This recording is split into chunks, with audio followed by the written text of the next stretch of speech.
Hi friends, எல்லோரும் எப்படி இருக்கீங்க? நல்லா இருப்பீங்க. பேசும் கிரகங்களிலிருந்து உங்கள் நித்யா ராஜேந்திரன்.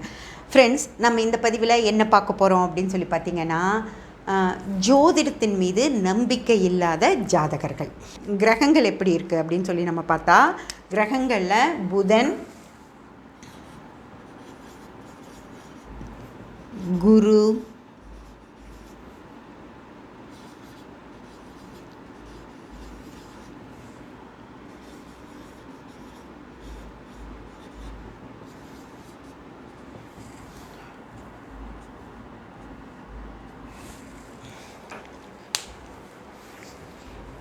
ஃப்ரெண்ட்ஸ், கிரகங்களில் பார்த்தீங்க அப்படின்னா புதன் 8-12ஆம் பாவ தொடர்பில் இருக்குது அப்படின்னாலும் எந்த ஒரு விஷயத்தையும் இவங்களுக்கு புரிஞ்சுக்கிற அறிவு அப்படிங்கிறதே இருக்காது ஃப்ரெண்ட்ஸ். அதனால் இவங்களால எந்த ஒரு விஷயத்தையும் ஏட்டு படிப்பு அப்படிங்கிறது புதன் அவங்களுக்கு எதுவும் படித்தாலும் அது உருப்படியாக புரியாது. இவங்க புதன் 8-12 அப்படிங்கிறது மக்கு அப்படின்னு சொல்கிற விஷயம். அந்த மக்குகளுக்கு ஜோதிடம் அப்படிங்கிறது வரவே வராது. ஓகேங்களா?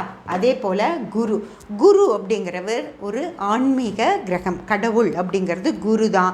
அந்த கடவுள் அப்படிங்கிற கிரகம் 8-12ஆம் பாவ தொடர்பில் இருக்குது அப்படின்னா இவங்களுக்கு எந்த நல்ல விஷயமும் அவங்க மண்டையில் ஏறவே ஏறாது.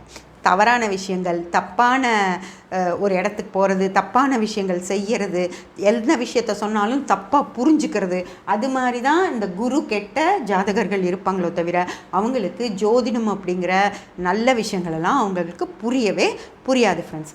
ஓகேங்களா? அடுத்து கேது 8-12ஆம் பாவ தொடர்பு அப்படின்னா இவங்க அதாவது சிந்தனை திறன் அப்படிங்கிறது தான் கேது.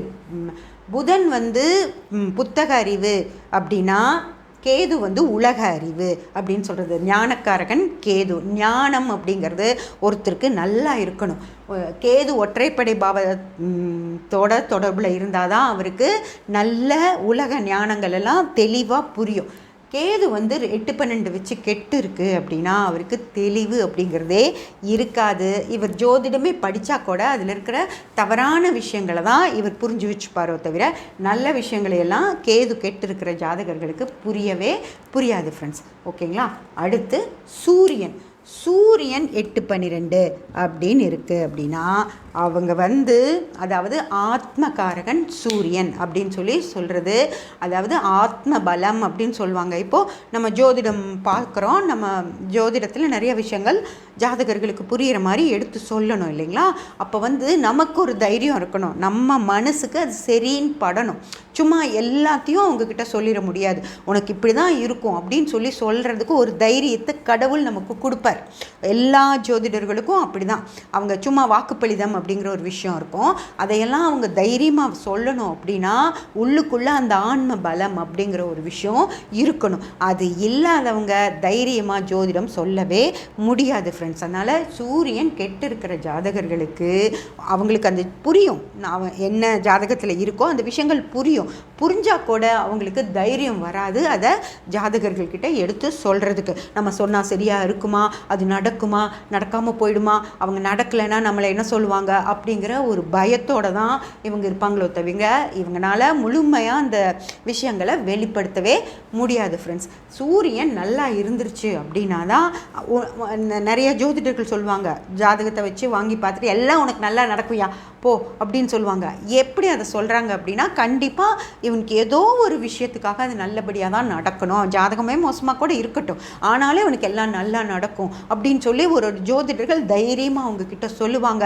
அந்த நம்பிக்கையோடைய ஜாதகர்கள் வெளியே போய் அது நல்லாவும் நடந்துடும். ஆனால் நல்ல பெருசாக யோசிக்கிற இருந்தால் கூட தைரியமாக அதை வெளியே சூரியன் ஆத்மகாரகன் சூரியன் நல்லா இல்லாதவங்க தைரியமாக அதை வெளிப்படுத்தவே மாட்டாங்க ஃப்ரெண்ட்ஸ். ஸோ சூரியனும் கெட்டு இருக்கிறவங்களுக்கும் ஜோதிடத்தின் இவங்க என்ன சொல்லிடுவாங்களா கடைசியில், எனக்கு வராது, நான் அது பார்க்கல, நான் செய்யலை, அந்த ஜோதிடமே பழகியிருந்தால் கூட அதை சொல்ல முடியாததுனால அது நம்மளுக்கு ஒத்து வராது அப்படின்னு சொல்லிடுவாங்க. அதனால் சூரியன் 8-12 அப்படிங்கிறவங்க அதுவும் ஜோதிடத்தை வெறுக்கக்கூடியவங்களாக தான் இருப்பாங்க ஃப்ரெண்ட்ஸ். ஓகேங்களா? அடுத்து தசாபுத்தி காலங்கள் அப்படின்னு சொல்கிறோம் ஃப்ரெண்ட்ஸ். அதில் ஒரு ஜாதகருக்கு நல்ல ஒற்றைப்படை பாவ தசை புத்தி அந்தர சூட்சம காலங்கள் நடந்துக்கிட்டு இருக்கு அப்படின்னா அவங்க வந்து ஜோதிடம் அப்படிங்கிற விஷயத்தையெல்லாம் ஆரோக்கியமாக ஏற்றுப்பாங்க. அதுவே அவங்களுக்கு கால நேரம் சரியில்லை, ஒரு 8-12 வச்சு ஒரு தசையோ ஒன்று நடந்தால் போதும், தசை நல்லா இருந்தாலும் நல்லா இல்லைனாலும் அவங்க எதையும் ஏற்றுக்கக்கூடிய மனநிலையில் இருக்க மாட்டாங்க. புத்தி நல்லா இல்லைனாலும் அவங்க எதையும் ஏற்றுக்கக்கூடிய மனநிலையில் இருக்க மாட்டாங்க.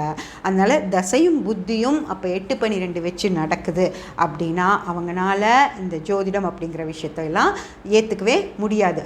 அதனால் இல்லை, நானே சுயமாக செஞ்சுப்பேன், எனக்கு நான் யோசித்தே நான் செஞ்சுக்குவேன், எனக்கு ஜோதிடம் தேவையில்லை அப்படின்னு சொல்லி அதை வெறுப்பாங்க.